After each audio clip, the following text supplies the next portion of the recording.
Alright, bagong umaga, bagong pag-asa po sa lahat. Welcome po dito sa tahanan ng Yavori Music Records na kung saan nagiging tahanan nyo na rin. Ayan, tama po ang yung narinig guys.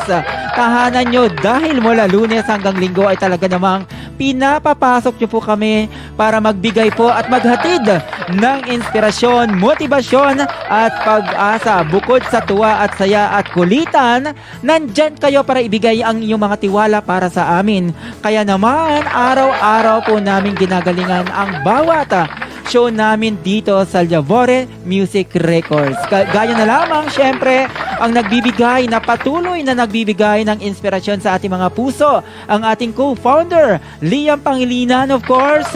Magandang umaga. Magandang umaga, Sir Benz, at syempre magandang umaga Luzon, Visayas at Mindanao. Bagong umaga, abay bagong pag-asa na naman ang ihahatid namin sa inyong lahat kasama ang iba't ibang tinig na magbibigay sa inyo ng inspirasyon, motibasyon at pag-asa. Kahapon tayo ay nag-grand launching, ngayong araw naman ay syempre patuloy ang pagtupad ng Yavori Music Records sa mga tinig ng ating mga recording artists. Pero sa puntong ito, ako po si Liam Pangilinan at welcome dito sa paborito niyong programa, ang Yavori Music Records presents Queen Rene, The Grand Launching! Yes, tama ka dyan, Sir Liam Pangilinan. Queen Rene, The Grand Launching. Isang pangarap na naman ang ating tutuparin, Sir Liam Pangilinan, sa pagbibigay natin ng isang magandang awitin sa kanya.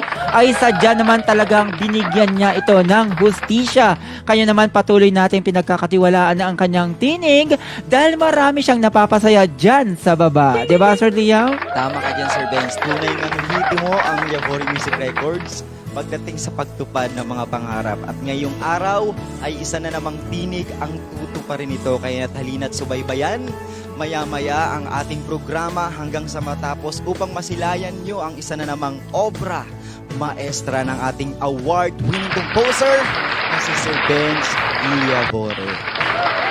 Yes, nakakatuwa, Sir Liam Pangilinan, na maging bahagi sa mga journey nyo